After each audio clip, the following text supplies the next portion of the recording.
Présidentielle 2016 au Bénin. Sébastien Germain Adjavon a déclaré sa candidature dimanche. C'était au stade de l'Amitié de Cotonou.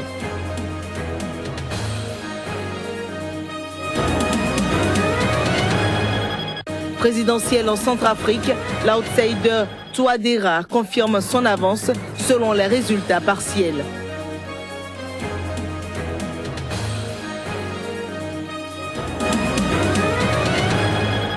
En Inde, on note une démonstration de force d'un groupe nationaliste hindou, le RSS. Ce groupe est souvent accusé d'attiser les tensions intercommunautaires.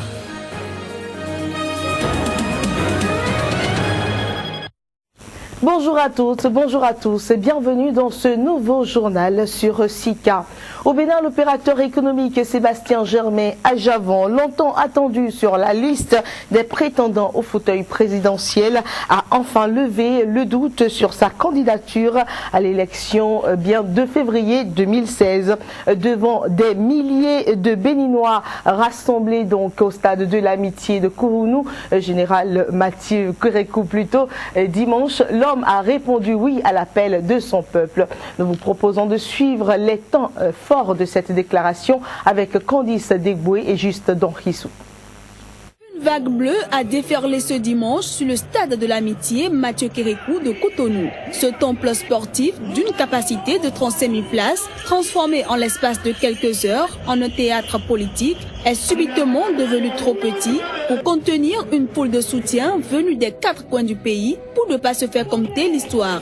Un seul homme était attendu, l'opérateur économique Sébastien Germain Adjavon, dont la déclaration de candidature pour la présidentielle de février était très attendue.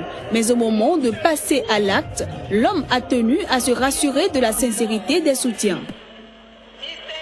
L'homme annoncé comme étant celui capable d'impulser un véritable développement économique au pays n'a pas su résister à l'appel du peuple devant ses militants et nombreux soutiens réunis dans l'antre du stade. Sébastien Germain Adjavon vient de lever le suspense autour de sa candidature, longtemps suscité par de nombreuses forces politiques du pays. La course au pouvoir est désormais bel et bien engagée pour l'homme d'affaires.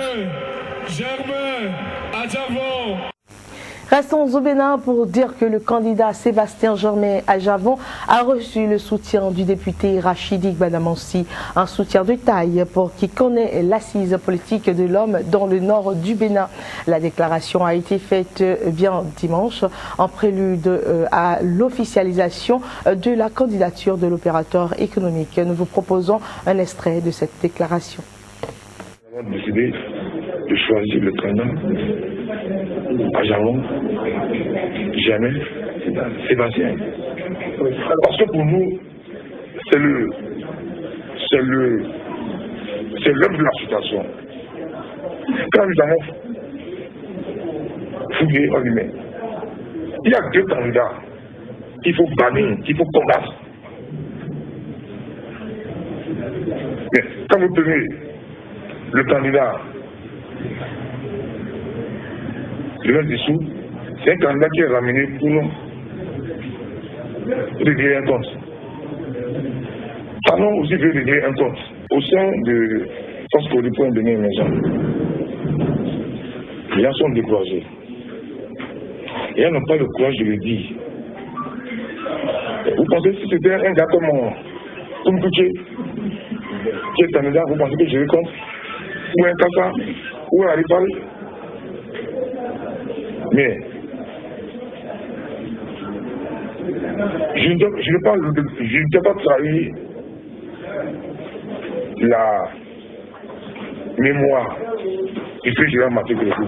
Je sais ce que le Bioguera, le Manga, le Kaba, je deviens bien. Surtout quand j'ai un maître. Et je sais ce que mon maître pense de la colonisation. La recolonisation du Bénin, non. Le candidat l'honneur dessous, pour moi, ce n'est pas le candidat de FCDE, c'est un candidat imposé.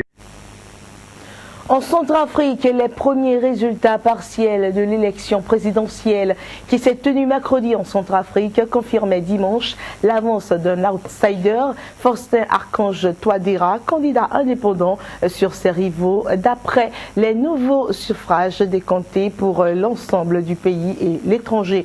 Ces résultats provisoires et partiels portent sur environ 25% des électeurs inscrits au total dans le pays, soit 5222 voix. Et notons que les résultats pour la seule capitale Bangui lui donnaient déjà samedi une courte avance sur ses rivaux. Parlant toujours politique au Niger, le dépôt des dossiers des candidats à la présidentielle de février prochain a été donc clôturé ce week-end. Ils sont une dizaine de candidats, dont l'actuel président Issoufou Mahamadou, à avoir déposé leur dossier. Désormais, les regards sont tournés vers la Cour constitutionnelle chargée d'en examiner la validité. Reportage. Une dizaine de candidats sont désormais engagés dans la course au pouvoir au Niger. L'actuel président Issoufou Mahamadou pourrait affronter le chef de file de l'opposition Seyni Oumarou du MNSD Nassara, Amadou Boubacar Sissé de l'UDR Tabat, Cheifou Amadou du RSD ou encore Mahaman Ousmane qui pour la première fois se présente sous la bannière d'un autre parti politique, le MNRD Ankouri et non celle du CDS Rahama. Au nombre des candidats officiellement déclarés figure l'opposant Ama Amadou, détenu depuis son retour à Niamey le 14 novembre dernier, après plusieurs mois d'exil en France. La plupart des candidats sur la ligne de départ n'en sont pas à leur première expérience. Ils s'étaient déjà présentés au moins une fois à un scrutin présidentiel au Niger. La Cour constitutionnelle devra désormais traiter les dossiers enregistrés par le ministère de l'Intérieur avant de procéder à la validité des candidatures. Le climat politique est tendu au Niger à moins de 2 mois de la présidentielle. L'opposition critique la Cour constitutionnelle qui valide les candidatures et les résultats des élections pour son allégeance au président Mahamadou Issoufou. Pendant ce temps, le rapport de l'audit du fichier électoral entamé par les experts de l'OIF à la demande de la CENI est attendu en début de semaine prochaine. Plusieurs dizaines de milliers de nationalistes hindous se sont rassemblés dimanche dans l'ouest de l'Inde. C'est l'une des plus imposantes démonstrations de force de leur organisation extrémiste. Le Corps national des volontaires RSS est un groupe radical souvent accusé d'attiser les braises des tensions intercommunautaires. Il se présente comme un nouveau mouvement culturel dédié à la protection de la culture hindoue. Mais ses détracteurs y voient une organisation anti-musulmane fascinante. Au total, plus de 150 000 de ses membres, en grande majorité des hommes, se sont inscrits pour ce rassemblement à Pune qui, chose rare, est ouvert aux médias. Les politologues estiment que l'influence du RSS n'a jamais été aussi forte que depuis l'élection de Modi en mai 2014. Nous nous rendons à présent en Iran pour dire qu'après l'exécution par les autorités saoudiennes du chef religieux chiite Nimr al-Nimr, des centaines de personnes ont manifesté dimanche sur la place Palestine à Téhéran. En voici les images et les sons. Ils étaient plus d'1 millier de personnes à avoir manifesté dans 2 lieux de Téhéran dimanche pour protester contre l'exécution du dignitaire chiite saoudien Nir Bakr al-Nia. C'était à proximité de l'ambassade de l'Arabie saoudite et ce, malgré l'interdiction du gouvernement pour éviter de nouveaux dérapages. Au même moment, 300 à 400 personnes se sont rassemblées à la place Palestine pour dénoncer l'exécution du dignitaire chiite, criant eux aussi des slogans hostiles au régime de Riyad, aux États-Unis et à Israël. D'autres rassemblements ont également eu lieu dans d'autres villes iraniennes. Cheikh Nimr était un chiite important qui a été tué par les infidèles. Et chaque musulman considère qu'il est de son devoir de protéger ses sœurs et ses frères partout sur Terre. Les gens sont ici pour dire au gouvernement que nous attendons d'eux qu'ils montrent une réaction sérieuse et qu'on ne doit pas rester silencieux face à cet acte. Aujourd'hui, le message de ce rassemblement et d'autres rassemblements dans le pays est pour les chiites d'Arabie Saoudite, pour leur dire que nous sommes avec eux. Ce crime horrible était seulement l'application d'un ordre venant des renseignements américains et israéliens qui l'ont imposé à leurs chiens en Arabie Saoudite. Les manifestants ont crié « Mort à Al Saoud » du nom de la famille rayante à Riyad et des drapeaux américains et israéliens ont été brûlés. Les forces anti-émeutes présentes en nombre ont empêché les manifestants de s'approcher de la représentation diplomatique saoudienne. L'exécution de Sheikh Nimr a provoqué la colère de l'Iran, dont le guide suprême, l'ayatollah Ali Khamenei.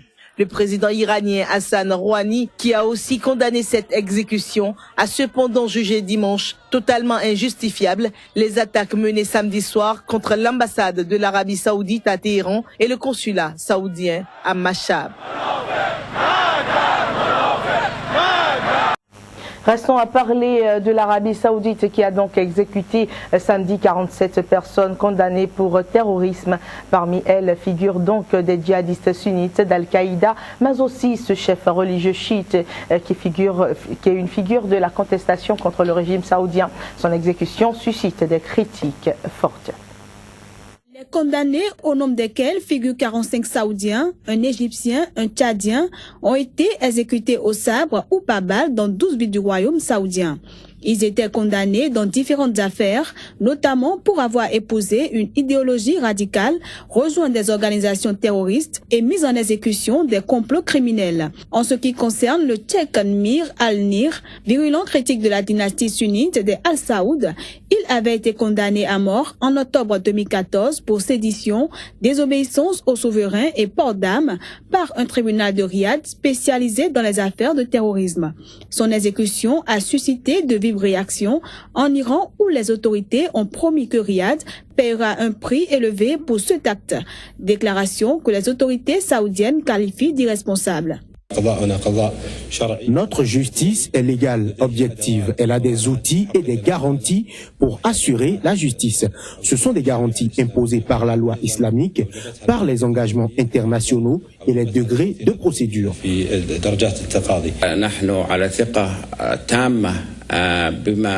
Nous sommes totalement confiants en ce que nous faisons et en quoi nous croyons. Nous ne prêtons pas attention aux avis extérieurs sur nos mesures, que ce soit sur la justice ou sur l'application des peines. Notons qu'il s'agit des premières exécutions de l'année 2016 en Arabie Saoudite. En 2015, ce royaume ultra-conservateur avait mis à mort 150 personnes contre 87 en 2014. C'était là votre journal sur Sika, mesdames et messieurs. Ravi de vous l'avoir.